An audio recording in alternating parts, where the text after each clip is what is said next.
My name is Sam Scott. I work at this place called Raw Place.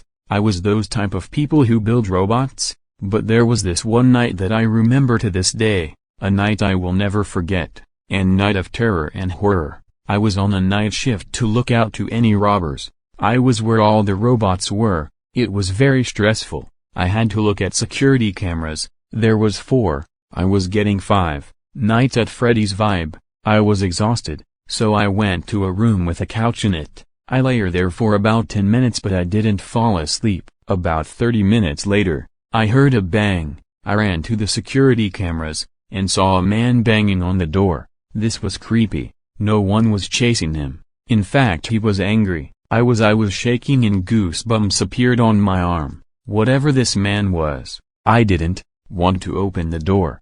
I ran to the door to tell him what the hell he wanted. He said that he found something in one of the robot's core. Then I realized he was another person building robots, so I let him in.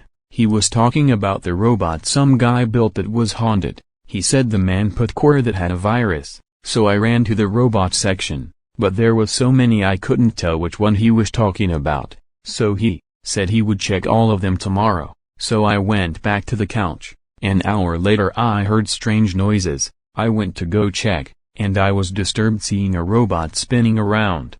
Then I took out the core, but it was too late. The robot looked at me and started spinning. I knew this was the robot with the virus. It even grabbed a hammer and chased me. I was freaking out. I grabbed a brick and threw it at him. It was shocked. Then I ran for it. I told my boss about it, so he told me he'd check it out. The next day he came back with a core. It had a virus, and he had to destroy the entire robot himself. I was so spooked. Now I no longer accept night shifts.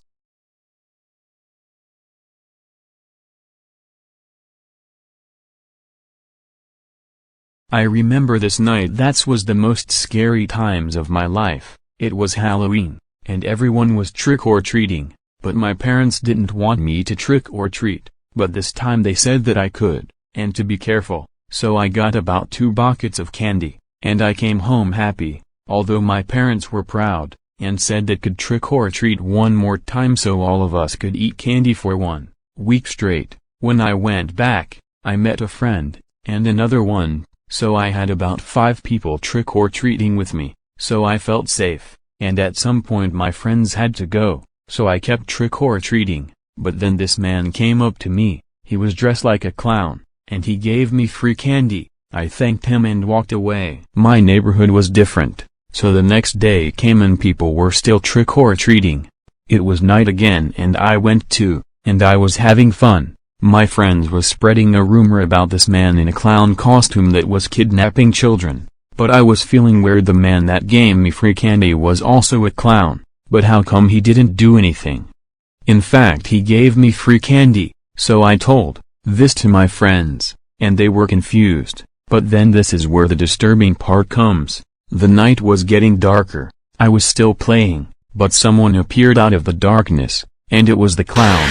He grabbed me and I freaked out and called for help. My parents went outside and were able to rescue me. They called 911, and the man was arrested. I no longer trick-or-treated even though my parents gave me a chance. I would never accept